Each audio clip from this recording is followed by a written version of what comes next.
স্থাপনায় কিন্তু ভাঙচুর করা হয়েছে এবং গতকাল কিন্তু পুরো সিলেট জুড়েই বিভিন্ন জায়গায় ভাঙচুর করা হয়েছে, সংঘর্ষ হয়েছে এবং এসব সংঘর্ষে কিন্তু সিলেটের গোলাপগঞ্জে 5 জন নিহত হয়েছেন এবং 100-রও বেশি মানুষ আহত হয়েছেন সব মিলিয়ে। এবং সিলেট ওসমানী মেডিকেল কলেজ হাসপাতালে এখন পর্যন্ত 61 জনকে ভর্তি করা হয়েছে, তারা চিকিৎসাধীন আছেন।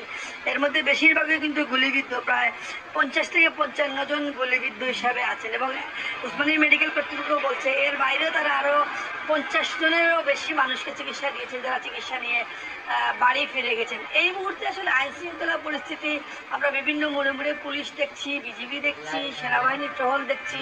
কারফিউর কারণে জনজীবনে অনেকটা স্থবিরতা নেমে এসেছে এবং মানুষের মধ্যে একটা চাপা আতঙ্ক আছে, যেহেতু কালকে দিনভর সংঘর্ষ হয়েছে। তবে এখন পর্যন্ত আন্দোলনকারী কাউকে আমরা কোথাও জমায়েত হতে দেখিনি। পাশাপাশি এখন পর্যন্ত তাদের কোনো কর্মসূচিও আমরা দেখতে পাইনি।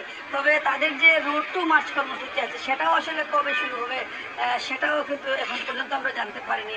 সব মিলিয়ে যদি বলি, সিলেটকে আসলে একটা নিরাপত্তার বলয়ে রাখা হয়েছে, যেহেতু কালকে দিনভর সংঘর্ষ হয়েছে। আইন শৃঙ্খলা রক্ষাকারী বাহিনী বেশ তৎপরভাবেই কিন্তু এই বিষয়গুলো মোকাবেলা করছে।